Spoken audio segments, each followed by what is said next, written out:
Hello friends, welcome to our channel Daily B. இன்றைக்கி நம்ம சேனலில் பேர்ட்ஸ் அவங்களோட பிஹேவியர்ஸ் வச்சு சில இங்கிலீஷ் வெக்காபுலரிஸ் கற்றுக்க போகிறோம். வாங்க வீடியோக்குள்ளே போகலாம்.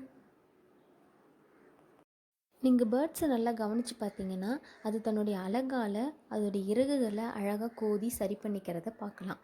அப்படி தன்னை அழகுபடுத்திக்கிறதுக்கு இங்கிலீஷில் என்ன சொல்லுவாங்க அப்படின்னா ப்ரீன் அப்படின்னு சொல்லுவாங்க. அதாவது நம்ம எப்படி நம்மளை அழகுபடுத்திக்கிறோமோ அதே போல் பேர்ட்ஸும் அதோடைய அழகால் அதோடைய இறகுகளை கோதி அழகுபடுத்திக்கும். அதுக்கு ஒரு எக்ஸாம்பிள் சென்டென்ஸ் பார்க்கலாம். His pet bird would preen its feathers to keep it clean.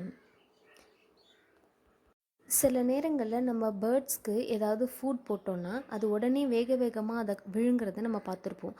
அதுக்கு இங்கிலீஷில் என்ன சொல்லுவாங்கன்னா devour. Ducks are looking for something to டிவர்வர்.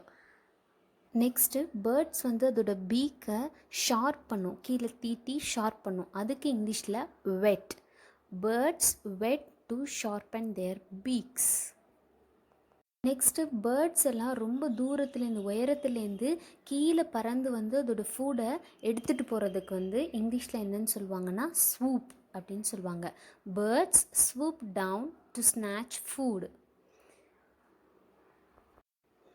அடுத்த வேர்டு என்னன்னு பார்த்தீங்கன்னா, அதாவது இப்போ பேர்ட்ஸ் கீச்சிடுன்னு சொல்லுவாங்கள்ல, கீச் கீச் கீச்சுன்னு சவுண்ட் கொடுக்குது இல்லையா, அதை இங்கிலீஷில் என்னன்னு சொல்லுவாங்கன்னா ட்விட்டர் அப்படின்னு சொல்லுவாங்க.